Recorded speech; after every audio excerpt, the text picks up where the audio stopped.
Okay. Welcome back to the second hour WWCR. This is an earlier recording, recorded just 1 hour before the show began with Brother Thomas.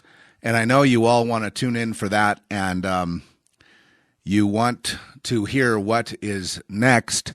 Really, all we're doing here is confirming what you already know, because inside you know it all, and you know everything. It's just whether or not you can accept your destiny or not, or understand why you were born here at this time or not.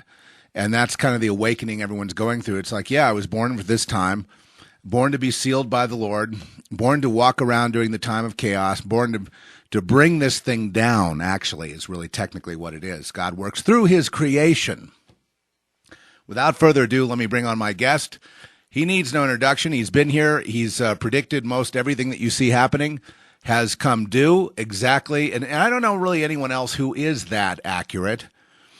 So I guess, what's so interesting to me? If the world only knew how accurate this is, can you imagine?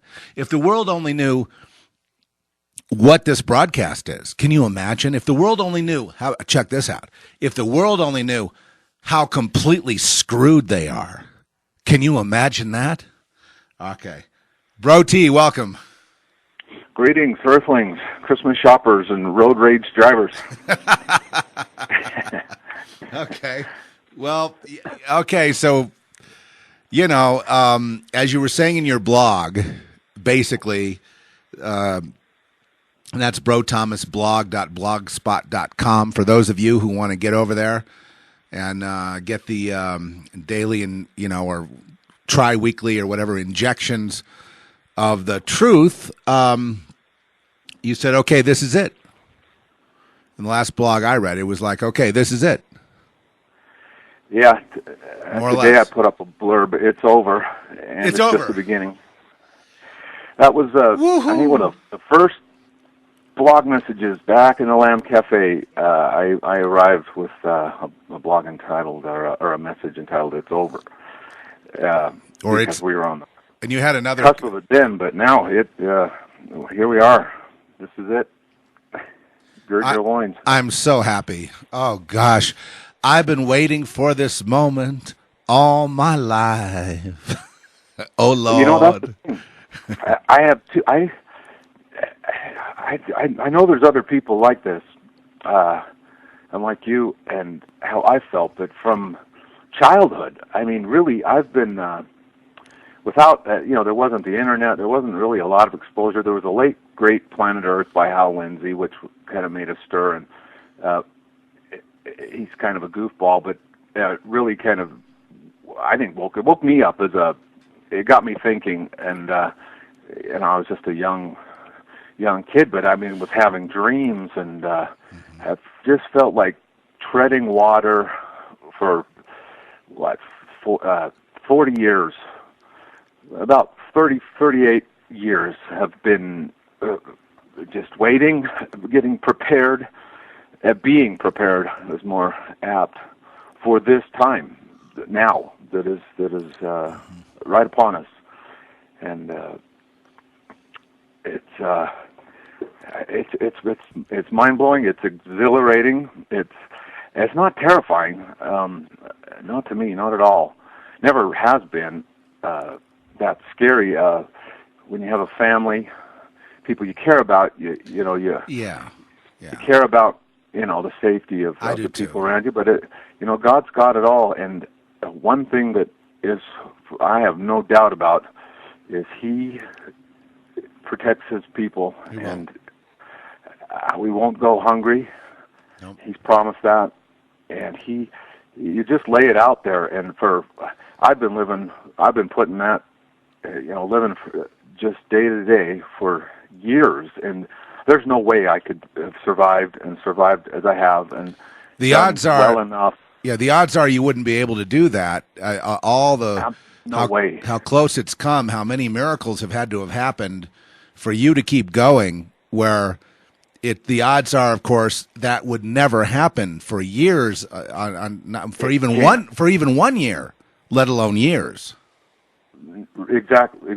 I have and I've never been able to work like in the system. I mean, a couple times I kind of, tried growing up with a young family, but I'd pop right back out again. I just can't do it. And so literally, I've worked for myself for about 25 years, and I have not known, and sometimes this occurs to me, but I have not known in all those years, really, 2 weeks out where my next source of income is coming from. I mean, I have just no idea. It could all end. It could all, and usually on the day that I'm a house painter. And so I just work from job to job. He's like a genius. He's a genius house painter. Somebody who had like a law degree and everything that the world required to be mega bucks up and one of the best and brightest, and one of the brightest stars of his generation growing up. And then look what happened. I'm sorry. Well, Jesus was a carpenter, and there's something everyone can relate so to that. Satisfying to work with your hands and to leave people better off than when you met them. And when I went through law school and I did some law, I worked in the law for a while, and helping poor people out, and young mothers, drug addicted people in real dire straits, and I really enjoyed doing that. But to move up to make a living in law, the thing with law is you get paid whether your client is broke, destroyed, in prison, or succeed. You win either way and drive off in your BMW, and I could not do that. You mean, or get your guilty clients off? Yeah, and to be a part of that whole system versus you go to someone's house, they've got a shabby room, a shabby door. You leave them better off than when you showed up. And in general, that's a mode that I've been trying to live by in all interactions with people. Are you a blessing to people when you engage people? Do you leave them depressed, feeling anxious, upset, or do you leave people feeling hopeful, better? And I just love the simple life. But I'll tell you, it's been scary, and my wife, it hasn't been easy on her at all, not knowing, what the next month is going to bring. But it is what it is. But she has learned amazingly, I'd say within the last just year or so, the miracles that have happened to her and her ability to have faith and to trust. And what's interesting is when you have faith and when you trust, it goes better. Doors are opened.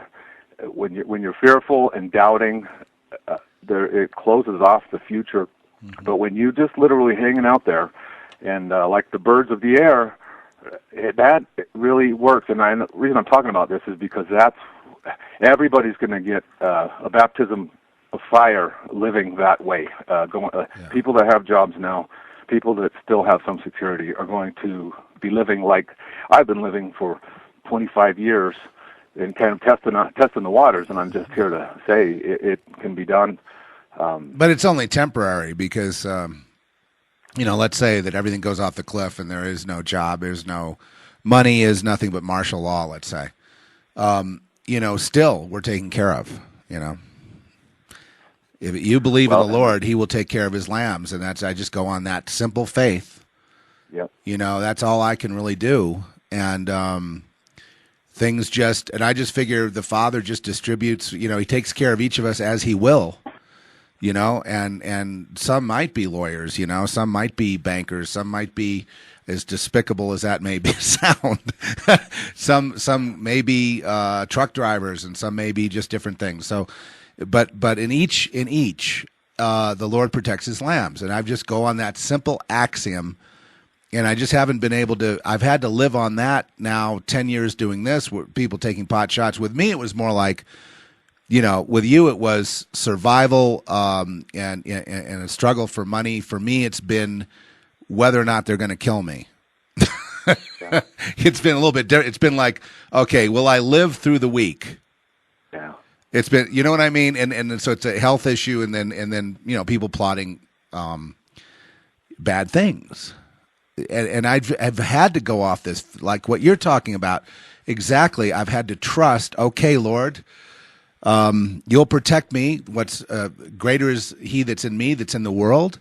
And I'm just going to have to go with that. And I've seen others, Brother Thomas, that,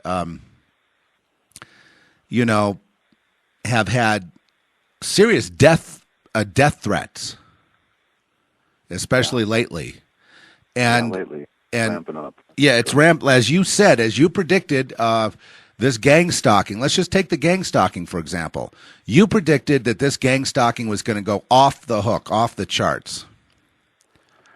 Right, it would be ubiquitous. It would be everywhere, and it will be the means by which they attempt to keep social order in their minds. But just ubiquitous everywhere, and everybody's going to have some sort of experience with it. I mean, it was isolated before, but it's going to be the normal mode of operation of social control, and I'm seeing it now for sure.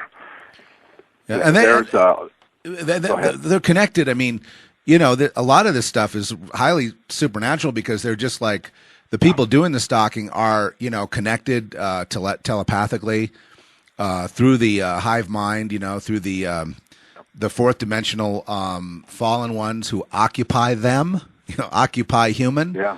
And then they operate like with one voice. And so that's how they can look like they're organized coming around and against you. It's because what's in them, they've been made to be what we call now fit extensions for one of the demonic. Greatest secrets to survival that you're just touching on right now. Okay. That it's hard to believe, but once you believe it, once you see it and you accept it, is this supernatural control that happens. See, some people have doubt that this is really happening or that anyone could be that organized, or a lot of the synchronicities and coincidences that seem